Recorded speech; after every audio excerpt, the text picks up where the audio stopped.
the best places to survive after the collapse of our civilization. And scientists have compiled this rating. The study, which refers to the dangerous state of industrial civilization, puts New Zealand in the first place for resilience.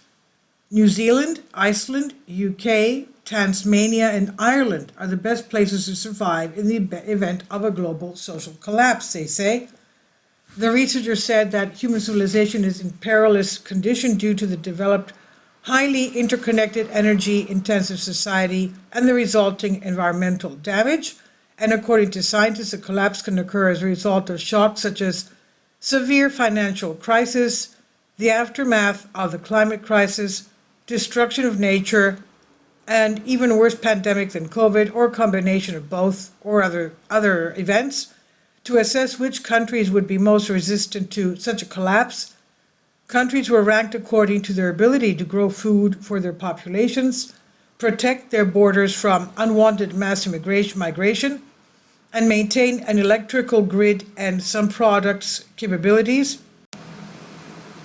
The islands located in regions with a temperate climate and mainly with a low population density were in first place. The researchers said their studies highlighted factors that governments need to improve to increase resilience.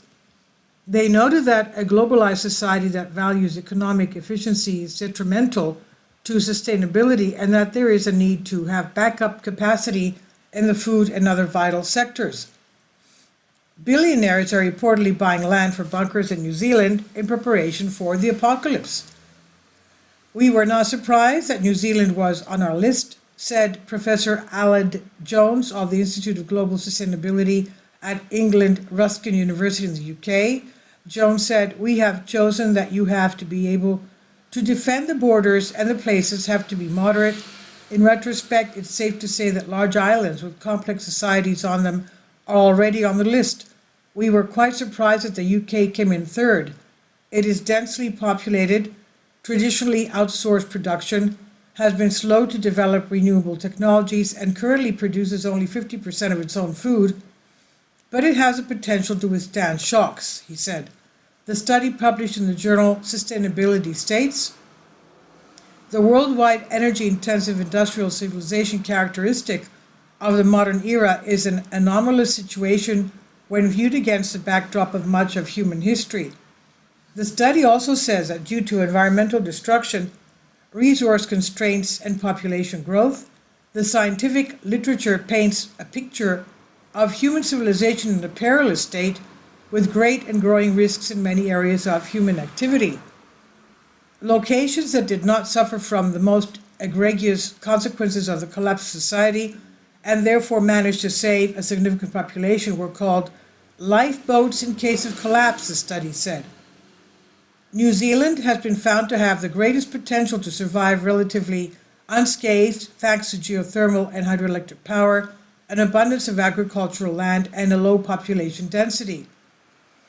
Jones said, "Major global food losses, the financial crisis, the pandemic have occurred in recent years, and we're lucky they did not all happen at the same time. There's no real reason why they can't happen in the same year." And he said, "As you start to see these events happening, I become more concerned, but I also hope that we can understand more quickly than in the past that pandemic resilience is important. If we do not lose this momentum, I may be more optimistic than in the past." He said the coronavirus pandemic has shown governments can act quickly when needed. He said, "I wonder how quickly we can close borders and how quickly governments can make decisions to change things."